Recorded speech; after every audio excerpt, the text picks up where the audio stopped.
1470 সালের তপ্ত একটা দুপুরবেলা ইটালিতে একটা ছেলে ছিল। এই ছেলেটার পাহাড়ে ওঠার অনেক শখ ছিল। আজকেও অন্যান্য দিনের মতোই ও পাহাড়ে উঠছিল, কিন্তু আজকের দিনটা অন্যান্য দিন থেকে একদমই আলাদা। কেন? কারণ আজকেও নতুন একটা পাহাড়ে উঠছিল এবং পাহাড়ে উঠতে যে মাঝপথের একটু আগে ও একটা কেভ বা গুহা আবিষ্কার করেছে। দেখে মনে হচ্ছে এই কেভটার ভিতরে ওর আগে কখনো কেউ ঢুকেনি। ওই হতে যাচ্ছে পৃথিবীর প্রথম মানুষ।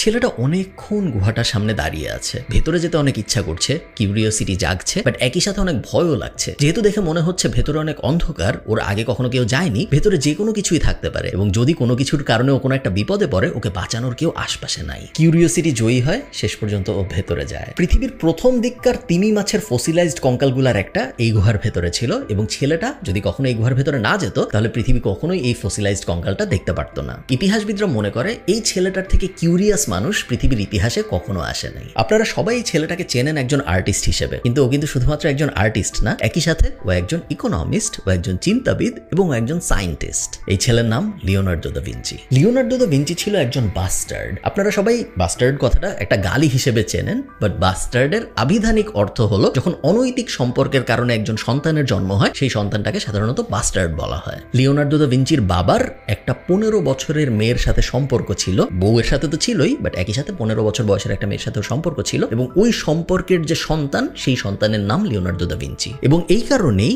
দা ভিঞ্চি কিন্তু লিওনার্দোর বাবার নাম না, ওকে বাবার লাস্ট নেমটা দেওয়া হয়নি, যেহেতু একজন বাস্টার্ড চাইল্ড। ভিঞ্চি একটা শহরের নাম এবং ওই শহরের থেকে যেহেতু লিওনার্দোর জন্ম, এই কারণে লিওনার্দোর নাম হয়েছে Leonardo da Vinci. Leonardo da ভিঞ্চির বাবা ছিল একজন নোটারি পাবলিক এবং আজকের দিনে যেরকম নোটারি পাবলিকের কাজ অ্যাটেস্টেশন করা বা সত্যায়িত করা, তখনকার দিনে ওরকম ছিল না ইটালিতে সেই সময় একজন নোটারি পাবলিকের মর্যাদা বেসিক্যালি একজন লয়ারের মতো, এবং ধরেই নেওয়া হইতো যে একজন নোটারি পাবলিকের সন্তান অবশ্যই একজন নোটারি পাবলিকই হবে, কারণ এত বড় প্রেস্টিজিয়াস একটা জব তো যেন তেন কাউকে দিয়ে দেওয়া যায় না। বাস্টার্ড হওয়ার কারণে লিওনার্দো দা ভিঞ্চিকে কখনোই এই প্রেশার দেওয়া হয়নি এবং ছোটবেলা থেকেই ও জানতো যে ওরও বড় হয়ে ওর বাবার মতো নোটারি পাবলিক হইতে হবে, এটা জরুরি না। অনেকেই মনে করে এই প্রেশারটা না পাওয়ার কারণে, বাবা নোটারি পাবলিক আমারও নোটারি পাবলিক হইতে হবে, বাস্টার্ড হওয়ার কারণে ও যে প্রেশারটা পায় নাই, এই কারণেই আমরা হয়তো লিওনার্দো দা ভিঞ্চির মতো একজন ট্যালেন্টেড মানুষকে পেয়েছি। যদি এরকম না হইতো, তাহলে ওরও একজন নোটারি পাবলিক হয়ে ওর জীবন অতিবাহিত করতে হইতো।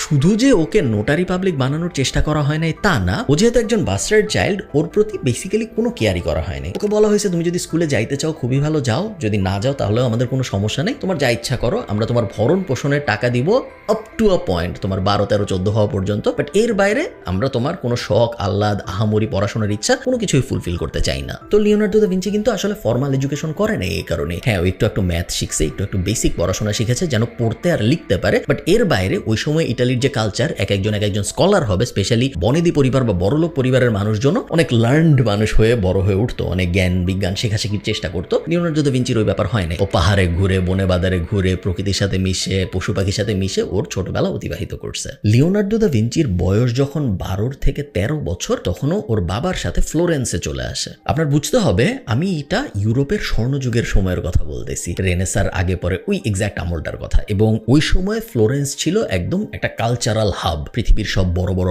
আর্টিস্ট, পৃথিবীর সব বড় বড় লেখক, পৃথিবীর সব বড় বড় সিঙ্গার সবাই ফ্লোরেন্সে আসতো বা ফ্লোরেন্সের আশপাশে থাকতো, কারণ ওইটাকে বলা হইতো একটা cultural hub of the world. তো ভিঞ্চি এই কালচার দেখে আস্তে আস্তে কাগজের মধ্যে স্কেচ করা শুরু করে। তেমন আহামরি কিছু না, নর্মাল কাগজের মধ্যে ও আশপাশে যা দেখতো, পশু পাখি বেশি আঁকতো, মোটামুটিও একটা কাগজের মধ্যে পেন্সিল দিয়ে স্কেচ করতো, আহামরি কিছু না। বাট ওই স্কেচ বুকটা নিয়ে ওর বাবা, ওর যখন বয়স 17 বছর বয়স, তখন একটা আর্টিস্টকে দেয়, দিয়ে বলে যে দেখেন তো ভাই, আমার ছেলেও এরকম স্কেচ করে, আপনি তো অনেক বড় আর্টিস্ট ফ্লোরেন্সের, এই স্কেচগুলো দেখে কি মনে হয় আমার ছেলেকে আর্টিস্ট হিসেবে কখনো ভালো করতে পারবে? এই আর্টিস্টটার একটা দোকান ছিল। ওই সময় ইটালিতে একটা কালচার ছিল, যেহেতু এটা ফটোগ্রাফির অনেক আগের যুগ, যে আমার যদি কোনো কিছু পছন্দ হইতো, আমি একটা জনপ্রিয় আর্টিস্টকে বা ভালো আর্টিস্টকে বলতাম যে ভাই এটার একটা ছবি আঁকেন, এবং তারপরে ওই ছবি আমি আমার বাসায় টানায় রাখতাম। তো মানুষ নিজেদের পশু পাখির ছবি আঁকাইতো, মানুষ নিজেদের হাজব্যান্ড ওয়াইফ, বাবা মা এরকম ছবি, মানুষ নিজেদের বাড়ি, বেসিক্যালি এনিথিং যেটা আপনি মেমোরিতে রাখতে চান। যেহেতু ছবি তোলার কোনো ব্যাপার নেই, সো আমি একজন আর্টিস্টের কাছে যাবো এবং তার কাছ থেকে ছবি তোলায় নিয়ে আসবো। যেই লোককে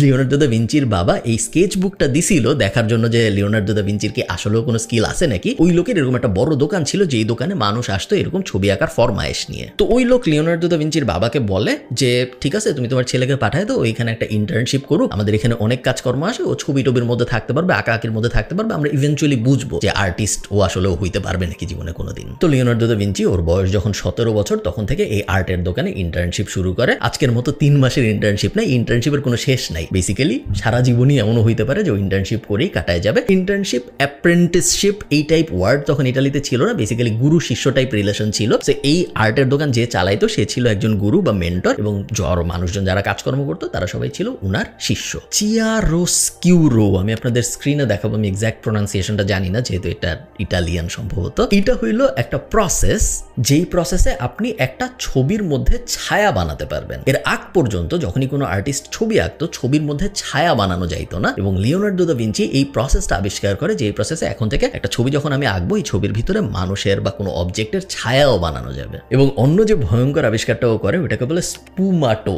আমি আপনাদের এগেইন স্ক্রিনে দেখাবো কারণ আমি জানি না এক্সাক্ট উচ্চারণটা কি। এটা আরো ভয়ঙ্কর কারণ এটা হলো হার্ড লাইন ব্যবহার না করে কোনো ছবি আঁকার পদ্ধতি। দুইটা আবিষ্কারী ও খেলতে খেলতে ওই অ্যাপ্রেন্টিসশিপের মধ্যে বন্ধু বান্ধবদের সাথে গল্প করতে করতে আয় তোকে দেখাই কিভাবে ছবি আঁকে, এই জিনিসটা এক্সপেরিমেন্ট করতে করতেই করে ফেলছে। আমি আপনাদের স্ক্রিনে একটা ছবি দেখাই এবং আপনারা এই ছবিটা দেখে একটু বোঝার চেষ্টা করেন আপনি কোনো ডিফারেন্স দেখতে পান নাকি দুই মানুষের দুইটা পায়ের মধ্যে। আপনার ডান দিকে যে মানুষটা, সেই মানুষটার পাটা যদি আপনি একটু দেখেন, পাটা খুব মাস্কুলার, একটা পাই আসলে পুরোপুরি দেখা যাচ্ছে, দুইটা পা দেখা যাচ্ছে না, এবং যে পাটা দেখা যাচ্ছে ওই পাটা অনেক হার্ড লাইন দিয়ে বানানো। আপনি যদি মনোযোগ দিয়ে অন্য কোনো কিছু না দেখে শুধু ওই পাটা দেখেন, যিনি সাদা ধুতিটা পরে আছেন উনার কথা বলছি আমি, ওই উনার বাম পাশের পাটা যদি আপনি দেখেন অন্য কোনো কিছু না দেখে আপনার মনে হবে যে খুব হার্ডলি অনেক জোরে প্রেস করে এই পাটা আঁকা হয়েছে, এবং এই পাটা আসলে একটা লাঠির মতো দেখতে। এখন আমরা যদি বাম পাশের মানুষটাকে দেখি যার দুইটা পাই ভিজিবল, যিনি এই পিঙ্ক রঙের একটা জামা পরে আছেন এবং অন্য কোনো কিছু পরে নাই, আমাদের স্ক্রিনের মাঝখানে ওই ছবিটার উনার দুইটা পা যদি আপনি দেখেন, আপনি দেখবেন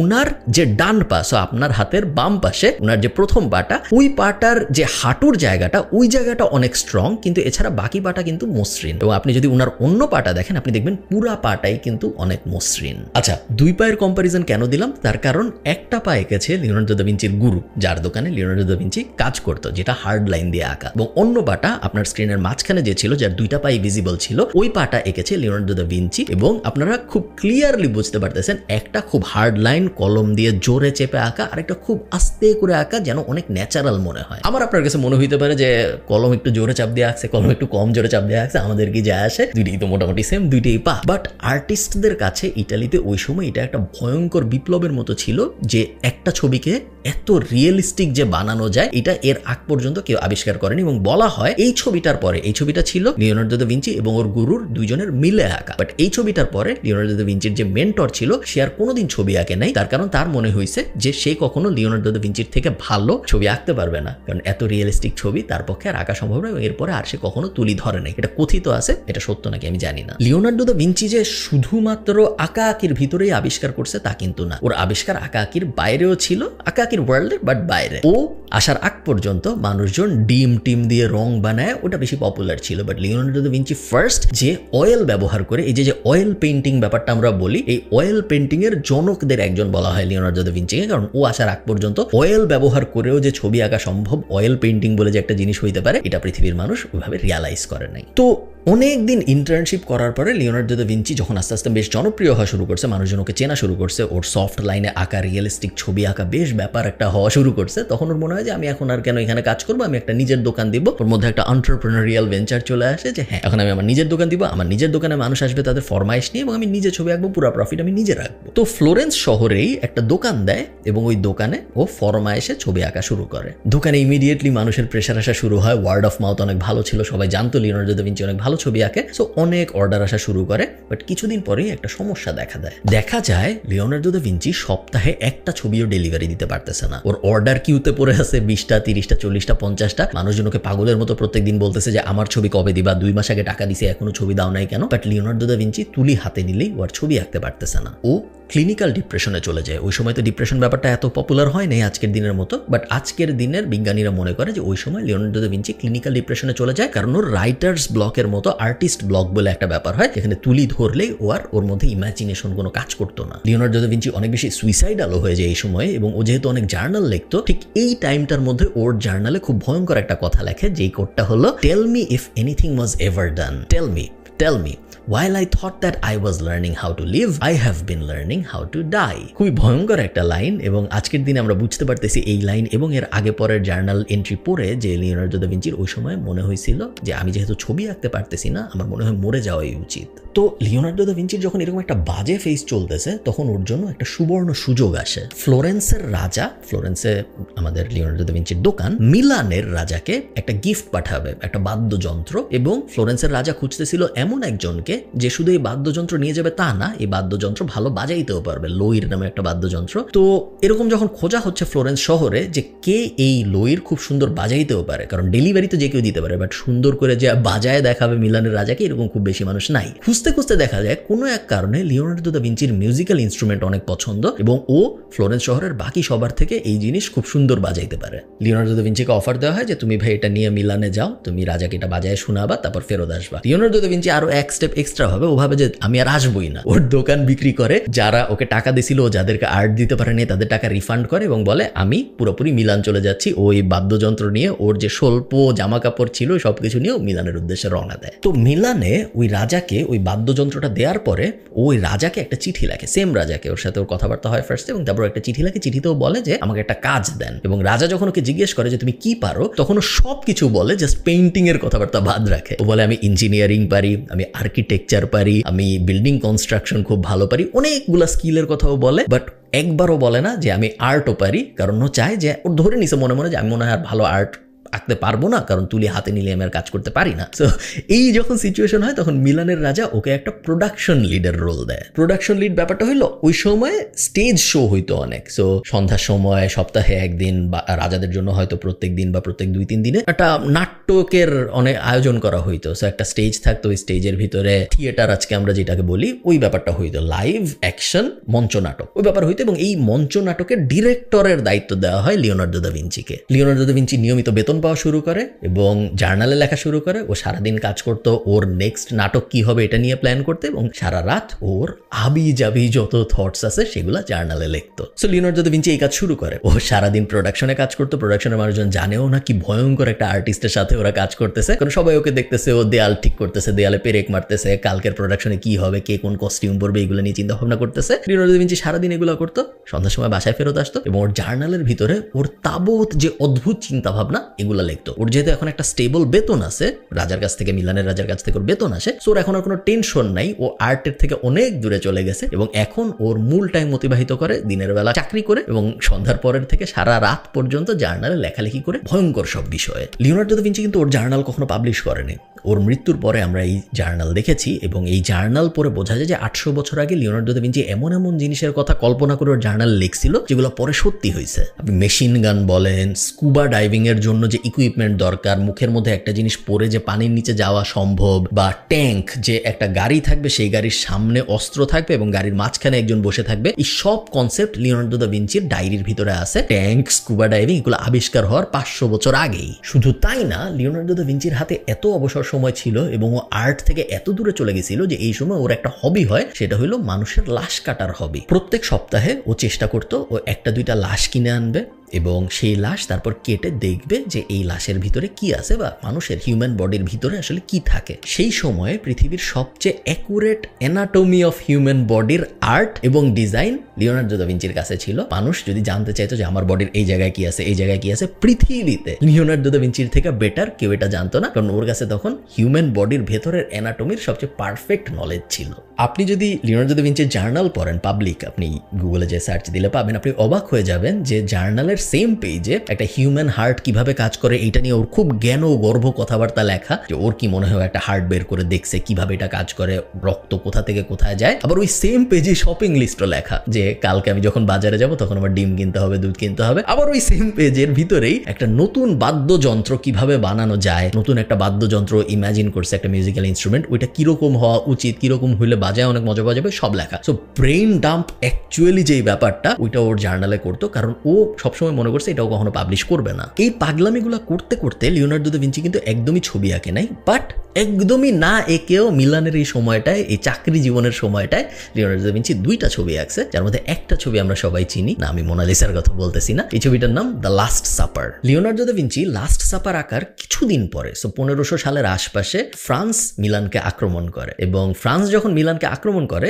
লিওনার্দো দা ভিঞ্চির যে রাজার জন্য চাকরি করতো সেই রাজা তো পালায় যায়, একই সাথে লিওনার্দো দা ভিঞ্চিরও জীবনের জন্য পালায় যেতে হয়। পালায় প্রথমে ভেনিসে যায়, বাট ভেনিসে বেশি দিন থাকে না, ভেনিসও আবার ফ্লোরেন্সে ফেরত আসে, যেটা ছিল ওর অরিজিনাল মাতৃভূমি। তো ফ্লোরেন্সে তো চলে আসছে, এখন তোর কাছে আর চাকরি নাই, ওর সব শেষ, ওইদিকে তেমন কোনো সঞ্চয়ও নাই, বাট একই সাথে ফ্লোরেন্সেও ওর কিছু নাই, কারণ ও তো দোকান সব বিক্রি করে চলে গেছিল যখন ও মিলানে গেছিল। তো কি করবে, ও নিজে ছোট্ট একটা ঘর ভাড়া নেয় এবং নিজের মনেই আবার আঁকাআঁকি করা শুরু করে। ভার্জিন অ্যান্ড দ্য চাইল্ড বলে একটা ছবি আছে, এই ছবিটাও এই সময়ে আঁকে, এবং এই ছবিটাও কোনো ফরমায়েশের জন্য আঁকে নাই, নিজের মনেই আঁকছে, যেটাকে বলা হয় লিওনার্দো দা ভিঞ্চির সবচেয়ে ফাইনেস্ট ওয়ার্কগুলোর একটা। এই ছবি ওই সময় এত জনপ্রিয় হয় ফ্লোরেন্স শহরে যে মানুষ ওর বাসার সামনে লাইন দিয়ে দাঁড়ায় থাকতো এই ছবিটা একবার দেখবে দেখে। অনেকে মনে করে লাস্ট সাপার মনে হয় লিওনার্দো দা ভিঞ্চিকে ফেমাস বানাইছে। হ্যাঁ, লাস্ট সাপার একদমই ওকে ফেমাস বানায় নাই তা না, বাট এই ছবিটা, যে ছবিটা দেখার জন্য মানুষ লাইন দিয়ে দাঁড়ায় থাকতো, এটাই মূলত ওকে ফ্লোরেন্সে তখন আবার জনপ্রিয় করে তোলে। তো এই ছবিটার পর ওর যখন জনপ্রিয়তা আবার তুঙ্গে, তখন ওর আবার ফরমায়েশের কাজ আসা শুরু হয়। মানুষ ভুলে গেছিল যে ও ফরমায়েশের কাজকর্ম করতো, বাট এই একটা দুইটা জনপ্রিয় ছবির পরে এখন মানুষের আবার মনে হয়েছে যে না, ও তো পৃথিবীর সেরা আর্টিস্টদের একজন, ওর কাছে আমি ছবি আঁকাবো।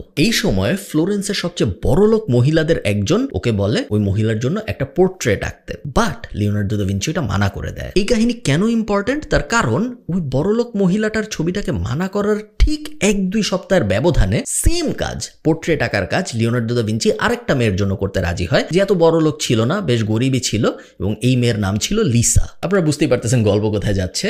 ওই পোর্ট্রেটটাকেই আজকে আমরা মোনালিসা হিসেবে চিনি। কেন লিওনার্দো দা ভিঞ্চি এত কাজ মানা করেছিল এত বড় লোক থাকার পরে, এবং এত সিমিলার কাজ মানা করার পরেও কেন ও লিসার পোর্ট্রেট করতে রাজি হইল এবং বাকিদেরটা রাজি হয় নাই, এটার কোনো কনক্লুসিভ এভিডেন্স নাই। কেউ বলে লিসার পরিবারের সাথে ভিঞ্চির পরিবারের কানেকশন ছিল, সো ফ্যামিলি ফ্রেন্ড ছিল দেখে করেছে। কেউ বলে লিসার পরিবারের সাথে মাফিয়ার কানেকশন ছিল এবং মাফিয়া ওকে প্রেশার দিয়েছে এই ছবিটা আঁকার জন্য, বাট কোনো কনক্লুসিভ এভিডেন্স নাই। বাট এটা মোটামুটি সবাই এগ্রি করে যে কোনো ভালোবাসার অ্যাঙ্গেল ছিল না। এমন না যে লিওনার্দো দা ভিঞ্চি লিসাকে ভালোবেসে ফেলছিল এই কারণে ও মোনালিসা আঁকছে, ওই অ্যাঙ্গেলটা আসলে ছিল না। এবং অদ্ভুত ব্যাপার, এই ছবিটা কখনো লিওনার্দো দা ভিঞ্চি ডেলিভারি দেয় নাই, কারণ ও সবসময় বলছে এই ছবিটা আমার এখনো শেষ হয় নাই। লিসা অনেকদিন ধরে রিকোয়েস্ট করছে এই ছবিটা পাওয়ার জন্য, বাট যখনই ও চাইছে তখনই লিওনার্দো দা ভিঞ্চি বলছে যে আমার আরো একটু রিটাচ করা বাকি আছে, আমার এখন এই ছবি আঁকা শেষ হয় নাই। এই সময়ে ফ্লোরেন্সে লিওনার্দো দা ভিঞ্চি কিন্তু শুধু ছবি আঁকছে এরকম না, হ্যাঁ ও ছবি আঁকছে, বাট একই সাথে ও আর্কিটেকচারাল ডিজাইন করেছে, ও ব্রিজ বানাইছে, ও বিল্ডিং বানাইছে, ইভেন ও মিলিটারিদের জন্য অস্ত্রের ডিজাইনও করছে এই সময়ে।